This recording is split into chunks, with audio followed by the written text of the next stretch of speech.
Siku moja wakati tuko bwenini tulipanga kwamba leo tumuone huyu mtu inakueje, yani kwa nini wanasema huyu mtu ana mambo ya kishirikina, kwa nini wanasema huyu mtu anapotea. Siku hiyo tukapanga vizuri na wenzangu, tukasema leo tukitoka prepo hakuna kulala. Tukasema leo hakuna kulala mpaka tujue huyu mtu kweli haya mambo anayafanya, ni kweli huyu mtu anapotea, ni kweli anatuangia.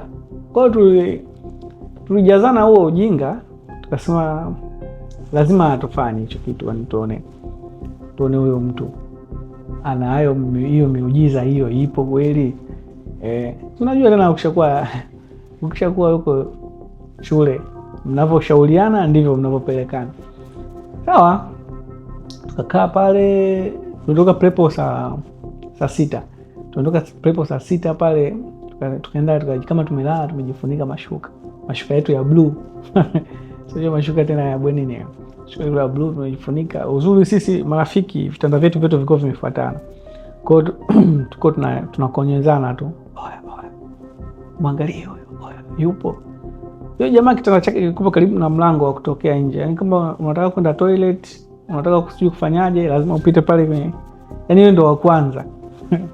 Kwa hiyo sijajua kwa sababu gani alichagua yeye kuwa wa kwanza pale. Sababu sisi tunajua kwamba ukishakuwa bwenini kitanda chako kikiwa cha kwanza, basi ujue mwalimu akiingia tu siku kama hindi anaanza kukuropusha wale kitanda cha kwanza. Lakini mimi nasema mimi nataka niwe wa kwanza, yeye wa kwanza pale ni kitanda chake. Tukasema yeye bana, kutokana na vitu anavyopenda yeye mwenyewe. Basi tukakaa mpaka saa 7. Kumetulia, mtu amelala. Kama kawaida sana watu wanajua saa 11 inabidi waamke kwa ajili ya mchaka na vitu vingine. Watu wamelala kimya. Ni sisi tu na kielele chetu. Tukasema leo mpaka tujue leo mpaka tujue kwa nini wanasema huyu jamaa mwanga. Kweli tumekaa kimya. Rafiki yangu mmoja akaniambia, wangu mimi mkojo umenibana, nisaidie kunipeleka toilet, sindikize. Na anasema nisindikize kwa sababu tulishapeana stories za kijinga kuhusu wachawi sijui wanga. Kwa hiyo anaogopa. Yaani huyo mtu kakaa macho kwa ajili ya kumwangalia mtu anawanga kati muoga.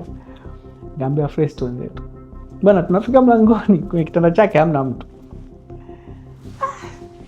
Bwana huyo mtu katoka saa ngapi hapa?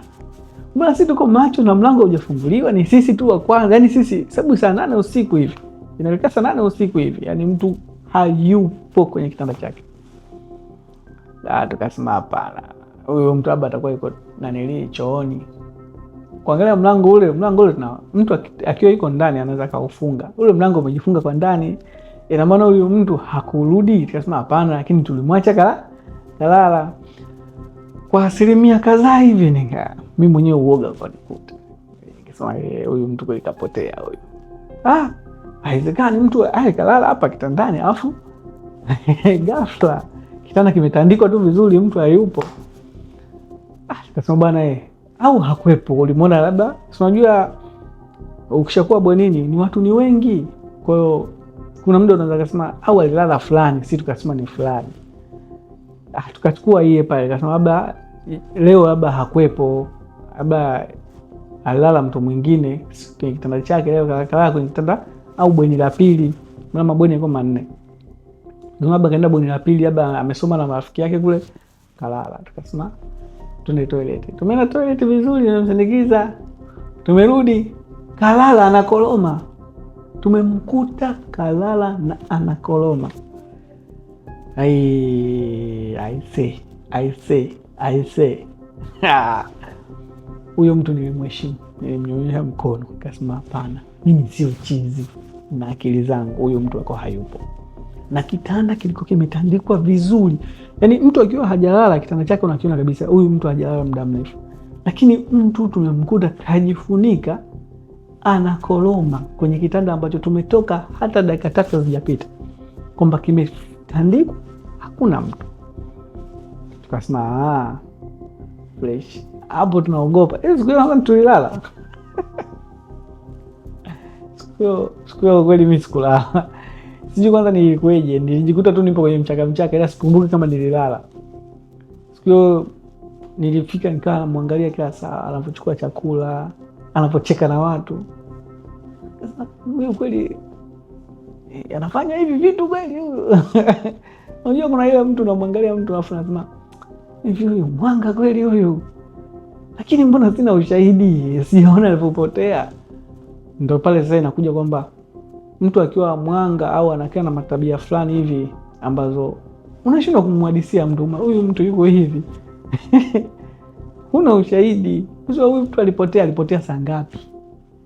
Wapi? Huna ushahidi. Unajua yani inakuwa ni siri yako.